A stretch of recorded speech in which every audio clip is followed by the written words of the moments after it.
AbbVie 383 is one of the bispecific antibody, and bispecific antibody because it binds to two different proteins, one on the surface of myeloma cell called BCMA, and the other on the surface of T lymphocytes, which is part of our immune system or immune cell. And this bispecific antibody brings this T cell in close proximity to the myeloma cell so that these T cells can kill the myeloma cell. So that's the bispecific antibody.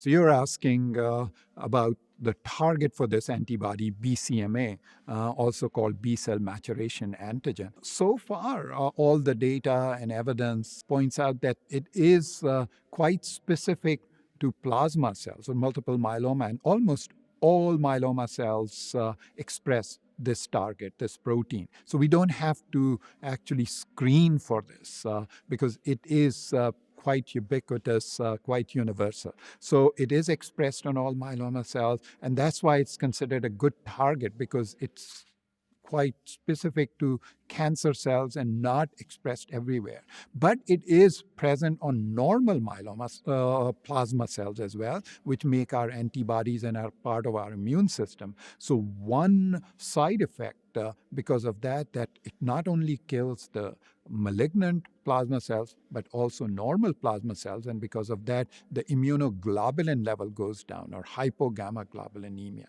Which obviously is one of the side effects and may increase the risk of infection.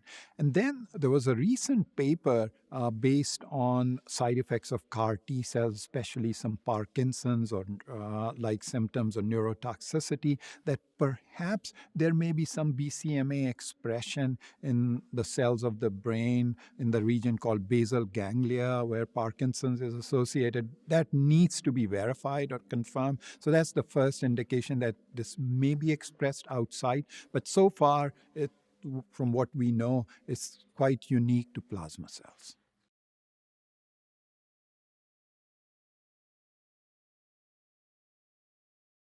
We can monitor that, and if patients are having recurrent infections or if their immunoglobulin level is profoundly low, we have it available as IV immunoglobulin or IVIG, and patients can get those replacements at a certain frequency every 3 weeks to once a month. It's an IV infusion to basically replenish that immunoglobulin deficiency.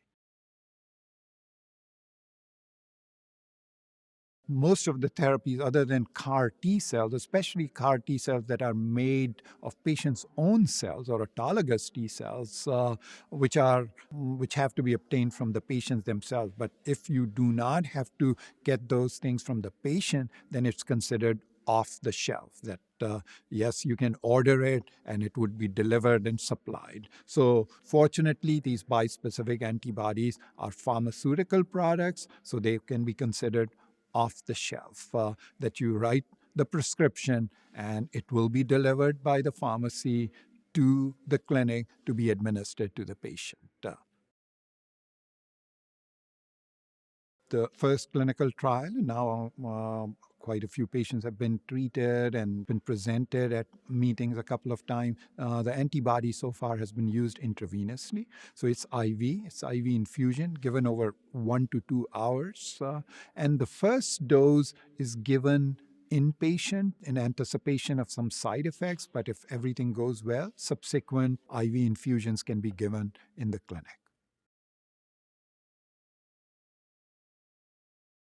For most of these, where there are antibodies that are given, they are bispecific or otherwise because they're proteins. So pre-medications are given in those situations to minimize the risk of side effects. Could be antihistamines, low-dose steroids sometimes can be given to minimize the risk of toxicities. And the frequency for this one is every 3 weeks based on what we know. The dose is currently being worked out. So they started out with very low dose. It's given in milligram doses based on the information that has been presented and published.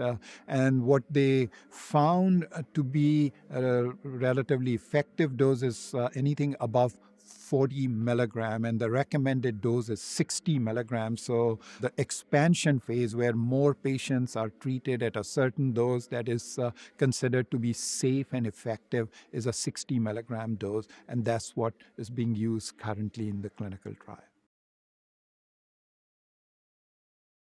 As you know, with these treatments that are targeting the BCMA or that are utilizing the immune system, one unique side effect is cytokine release syndrome, also called CRS, that when these T cells are stimulated, they release certain proteins or chemicals, just like when someone gets it with severe infection. It could be fever, sometimes skin rash, low blood pressure. Sometimes patient can get a little short of breath. So cytokine release syndrome is a common side effect in the clinical trial. More than half the patients experience that. Fortunately, very mild and can resolve spontaneously, but there are treatments that can be given to reverse that. Again, most of these drugs can also suppress blood counts. So the second most common side effect was neutropenia, or low white blood cell count, reversible, short term. And then the third most common side effect that was reported was fatigue. And then there were a host of other things, but luckily those were rare. So cytokine release syndrome, low white blood cell count, and fatigue were the more common side effects. Almost always with different bispecific antibodies, the first dose is where most of the CRS is seen, and with subsequent doses, the incidence goes down significantly and it becomes rare. So far, no, it's a single dose, at least based on what I saw in the presentations and in the trial. And I'm not aware of the step up dose. But again, it depends on the safety and the efficacy. And sometimes to achieve that, people have done that. But I have not seen those data with this antibody. Step up dose in this context, from what has been reported, is that certain drugs can be given that where you administer the same dose, but you either split or fractionate it. Instead of giving the whole dose at one time or one day, you can split it over 2 days. So you deliver the same dose to get the same benefit, but by splitting it, you can reduce or minimize or mitigate the side effects and toxicities. So that may be very useful for cytokine release, and it's been done with some of the other antibodies, but I'm not aware of it's being done with this particular antibody. Very well known and reported with CAR T cells. We have to, because we have to monitor for ICANS with bispecific antibodies also, because they are also working through the stimulation of T cells and its function. But with this antibody, at least on the clinical trials so far, that was not a significant side effect, and it was not reported. So hopefully it won't be a big problem, but still we have to stay vigilant because of the mechanism of action. We have to watch for neurotoxicity or ICANS. Now, more than 100 patients have been treated, and it was presented at American Society of Hematology meeting in both 2020 and then with a larger cohort in 2021.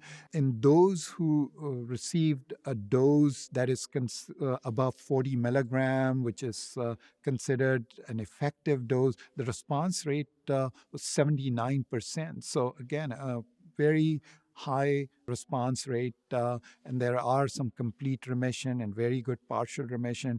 If you take all comers, response rate was still 64%. So it appears to be a very effective product, just like some of the other bispecific antibodies and almost approaching the CAR T cell results. Follow up is relatively short, so we do not have that much data in terms of progression free survival. But those patients who have achieved the response, and even with those short follow up, seem to be doing well and have been in remission.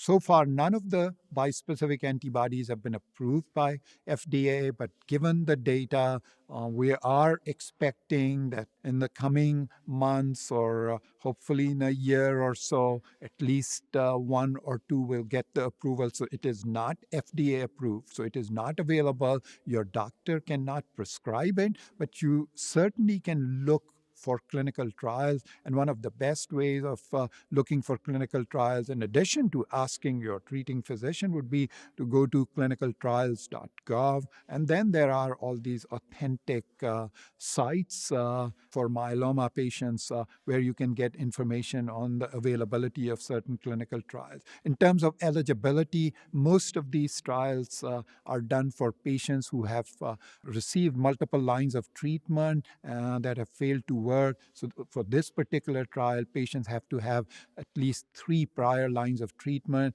that should have included a proteasome inhibitor, an immunomodulatory drug, and an anti-CD38 monoclonal antibody like daratumumab.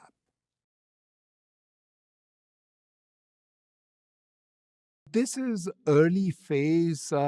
I am not aware of how far, but it is a little behind some of the other bispecific antibodies. But given the results, I won't be surprised if within the next 2 years we get the approval, but I do not know the exact dates for that. I am not aware of the name either. One other thing, what they have tried to do is, in terms of molecular structure, they have tweaked it in a way biochemically that it binds to a certain type of T cells, which would reduce the toxicity and increase its effectiveness. So it would bind more to effector T cells and not to regulatory T cells, so which is expected to make it more effective against myeloma. And they've also got some biochemical changes in the structure, which is expected to reduce the cytokine release and other toxicities. Based on how it is presented, yes, it is more unique to this particular bispecific because there are so many of those out there. So people are trying to differentiate their molecule from the other by doing these simple adjustments, molecular adjustments, to make them more unique in terms of safety and efficacy. There are those monoclonal antibodies that are FDA approved, like daratumumab and isatuximab, and their target was CD38, which is expressed on the surface of myeloma cells. Elotuzumab, the target is SLAMF7. And then for these bispecific antibodies, the most common target is BCMA, or B cell maturation antigen, which is also the target for the 2 FDA approved CAR T cells. But then there are some other targets that are being looked at, and there are antibodies in clinical trials against those targets also. One of them is GPRC5D, and there is a monoclonal antibody that has shown promise against that called talquetamab. And then there is another FCRH5, which is another protein expressed on the myeloma cell surface, and there is a monoclonal bispecific antibody that is targeting that protein also. And I'm sure that there are more targets that are being evaluated because these cells express a lot of proteins. So as long as those are unique to plasma cells, we may see more targets and more antibodies in the future. There are a number of targets being explored, but the best known of that is belantamab mafodotin, which is now FDA approved, and that is also targeting BCMA. So that's the most advanced, and it is FDA approved for the treatment of myeloma.